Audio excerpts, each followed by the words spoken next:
What's up, folks? It's a Panther Fan Talk. I'm Eric. With me, as always, Whip. Hey, what's going on? We're going to discuss the Panthers OTAs today on Panther Fan Talk. Figure we'll jump right in with the wide receivers. That seems to be the hottest topic. Um, my personal favorite acquisition this season, Devin Funchess. Yep. He's been playing at all three wide receiver spots. Did you hear anything about him coming out of OTAs? Not really. I heard that he had to go to that rookie thing that they have in, where is it, California? Yeah, yep. I've seen some clips of him out there. I also saw they had him starting at the number one receiver spot when Benji was out the first couple of days of minicamp. I think that's pretty promising. And I think it's also good that they're actually giving him that much respect as far as mentally to expecting him to be prepared for the X, Y, and Z spots, outside and slot spots in the receiving core. Yeah. Yeah, that'll be huge, for him to learn all the spots where he's supposed to be. He's still obviously got to learn the playbook. He's got a lot of potential. Big receiver. Do you think that he'll be the number two? Like, do you think he's slated as the number two right now if the season started tomorrow? Do you think that's where they're expecting him to be, or do you think it'll be Cotchery for a while? Honestly, I think it should be him. Second round pick.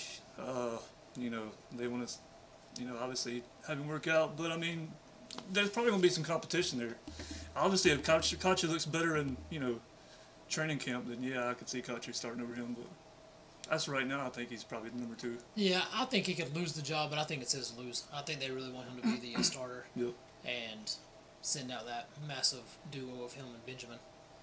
Speaking of big receivers, Stephen Hill caught a lot of hype coming out. Yeah, he did.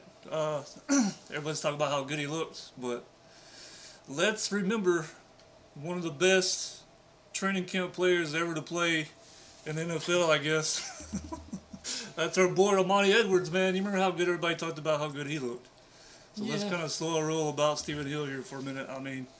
The Jets cut him. Obviously, the Jets didn't have, a quarterback, but we just have to see, man.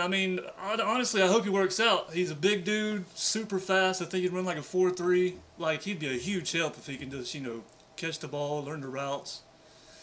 He's got a lot of potential, but, we'll see how it goes. Yeah, there's a couple guarantees during OTAs and training camp.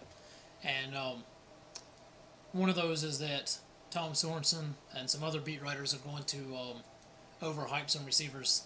And that definitely could be the case here with Stephen Hill. But, man, I really want him to work out. To be able to throw him in the slot, we need a guy that's going to stretch the field that can make plays. Yeah. Doesn't have to turn around backwards to catch the ball, which I'll get to with Philly Brown here in a minute. But Brown, no. Yeah, true. They one promising note I heard about Hill was that he was going up and catching the ball at the peak of his jump, which was something I heard he had problems with before, a little bit of timing issues, which created the holes for hands that he has. So right. Hopefully he's got that ironed out and can come in and contribute. Well, I have a lot of faith in Ricky Prohl. He was a great receiver, and I think he's a good wide receiver coach. Yeah. Man, if Stephen Hill can work out, if you talk about a three-headed monster, that's going to be huge if he can, work out and be the player that he's got potential to be. Anytime you got Greg Olsen and he's your small guy, that's got to put fear into other teams. But what about Corey? Don't call me Philly Brown. Obviously, again, I heard he was doing real good. Heard he caught a couple of deep touchdown passes. Again, last year he, caught a couple touchdown passes too, which is big, but yeah, we'll see how he works out. He has that ability to stretch the field, but man, I remember Kerry Colbert's rookie year. People came out expecting him to have a big career after that, after however many catches he caught, 50, 60, whatever it was. And I remember watching him play and thinking, there's no way this guy's going to be able to keep this up. And that's the same way I feel about Corey Brown. when you have to run deep, turn around, and backpedal to catch the ball like it's a punt every single catch, there's just no way that can keep working. Yeah.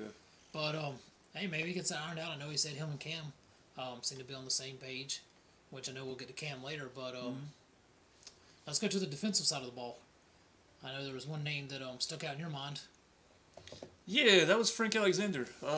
He got the start, which was, I mean, I guess I get it because he's a veteran there, and Rivera obviously likes to start the veterans.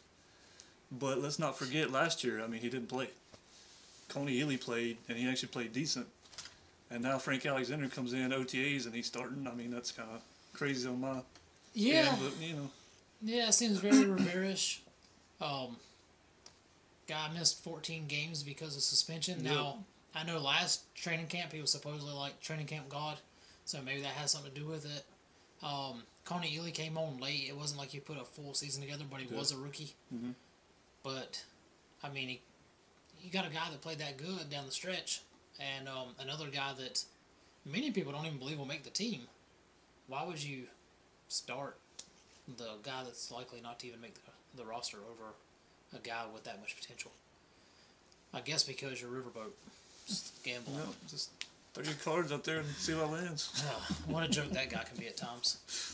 Now, on the other side, the opposite end of that spectrum, speaking of guys that played well versus guys with potential, guy that played well last year at the end of the season was Mike Rimmer on the offensive line, right tackle, and he's starting over the guy with potential. Yep.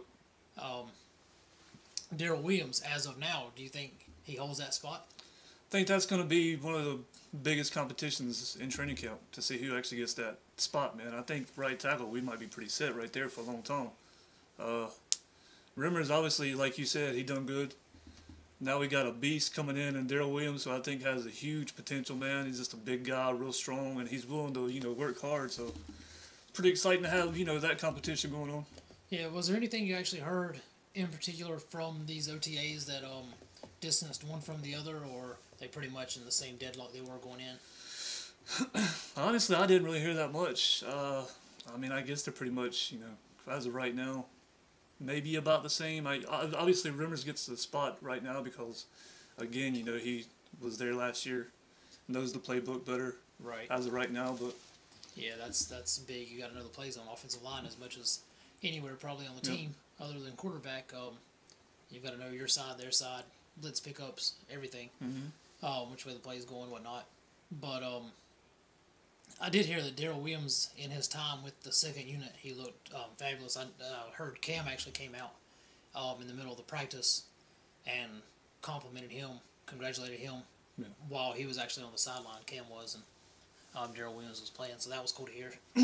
Yeah, I've got a lot of hope for Darryl Williams, man. He's, like I said, a big, strong dude. He just looks like he's just willing to put his head down and work hard, man, and that's what you want, in the right tackle. So. On the other end of the line, you got Michael Orr. I know he's our big name free agent other than Peanut Tillman. Yep. And really got as much microscope on him as anybody on the team. Yep. Hear anything about him? Again, not really too much. Other than, he said he's feeling great and he's feeling healthy and he don't want to let the team down. So, I mean, obviously, that's good. But, yeah, that's going to be the spot where, maybe the season lies on. If he can play good at left tackle, then I think, this team could go deep in the playoffs. Yeah, I heard the same quotes as well as him saying this is the healthiest he's felt since Baltimore. Baltimore, yeah. Back when he was considered a really good left tackle. So hopefully he's back to that form. That would be just enormous for the Panthers. Because obviously these guys are protecting Cam Newton, who, according to Corey Brown, showed a lot of zip. His timing was great. The other receivers, everybody was raving about Cam. Yeah. Yeah, Cam supposedly in the OTAs killed it, man. I mean, they said his accuracy's on point. He was just, throwing the ball everywhere, just completion after completion. Looking like the quarterback that you want to look like, I mean, as long as we can protect him in the regular season, I think he's going to have a huge year, man. I agree. He was really the leader that he's supposed to be during this OTA. He kept everything going. From what I saw, he was the one running into the huddles, getting everybody pumped up, when he wasn't on the field, just like in the games, he was getting everybody pumped up. He really seems to pick up the whole team at this point in his career and really just carry them through practice when he has to. And that's the most encouraging sign. Yeah, I mean, you know, Cam's one of the biggest weapons we got on offense. Oh yeah, So he is the weapon. Yeah, he is the at least weapon. He has So. been.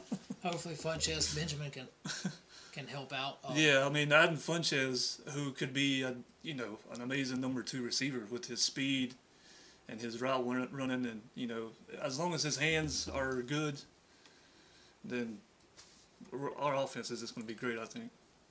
I know we're going to talk about Cam more in this upcoming week. We'll really go through his health, contract coming up, that interview he had, etc.